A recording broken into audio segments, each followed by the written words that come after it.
our most basic saddle cloth. We've been using it for quite a few years. It was used in both of the Queensland State Champions. It is just a woolen blanket that we fold up, sit there, so it takes up minimum space, minimum heat gain, and there's never been any rubbing from either the stirrup leathers, girth leathers or the saddle, and it fits on all of our horse shapes. So this is just another saddle cloth we use. It's a thin woolen one. Anything pure wool works. Normal saddle cloth placing, because your saddle is shorter than most other saddles, just pulling it up in there, saddle sits right down on it. Again, absolutely no pressure on the shoulders. It still doesn't reach the loins. The girth straps go straight down, staying out of the elbow area. The saddle doesn't need to be done up as tight as most other saddles. Because it sits in the spot, it doesn't move.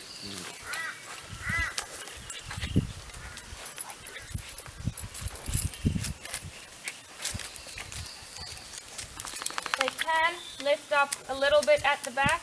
Once you do the girth up, this is normal. Once you sit down, it sits into the shoulder, sits down on the back, and it will not move from there afterwards. That's the placing for your saddle.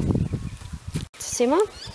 Now this is one of our new saddle cloths. We usually cut these off, traditionally used to tie the saddle cloth to the saddle to prevent slip outs. We've never had a slip out before. I know some people have, but we've never ever had that issue, even when the girth is relatively loose. Also the buckle placement, definitely not your traditional buckle placement.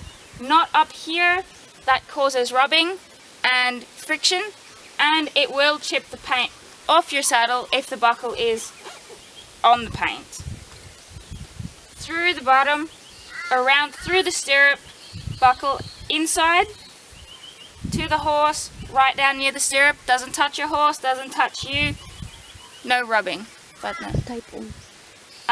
We usually just tape it, but if I show you how to undo it later, I don't want to tape it now, but there you go.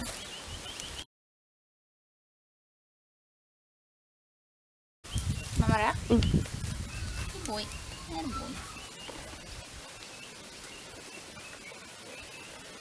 So again, the buckle on the inside, facing that way, won't touch your horse, won't interfere with your leg. The saddle sits down really well at the back and won't lift up even if I move forward.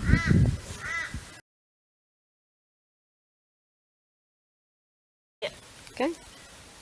And another problem most people have is getting the actual stirrup leather through the hole without taking the pads off of the saddle. You always have your girth straps, you don't need a knife or anything like that. Stick the girth strap into the hole, keep it nice and tight, shove your stirrup leather and pull and push at the same time. That'll pull it through.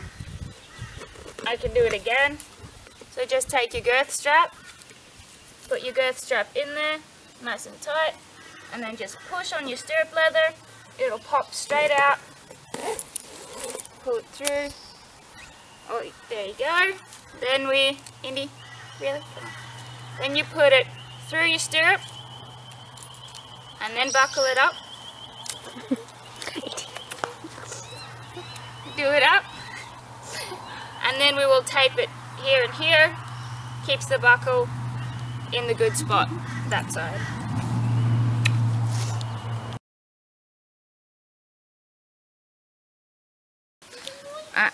Some more on the adjusting of your pads. The Velcro that we use is very high quality. We do find sometimes the Velcro bond with the hook and loop is stronger than the adhesive. It can peel the very edges here off. If that does happen, we suggest just some Gorilla Glue or some super glue. Stick it back, cut the loops off here, just kind of pull them out or cut them off. That'll stop the adhesive from pulling the Velcro off of the saddle. When adjusting your saddle, You can adjust either just the top or the bottom half or the entire pad. You can yank it off, put it out for wider horses, in for narrower horses, and if your horse has exceptionally large shoulders, you can either move the pads down a little bit so your saddle doesn't have to sit so far back.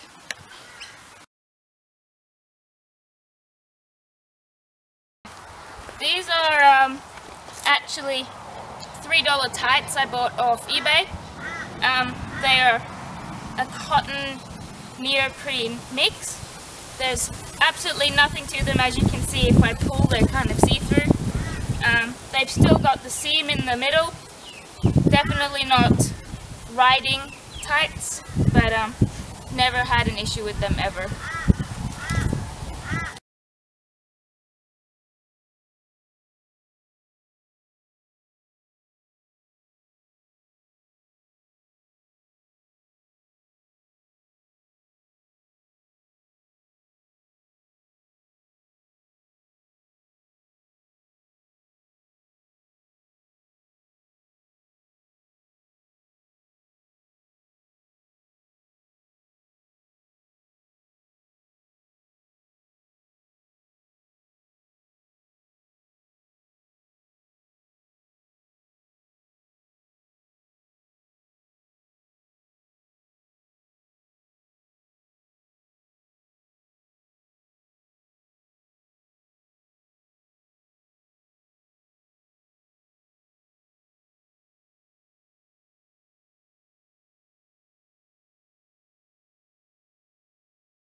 For myself,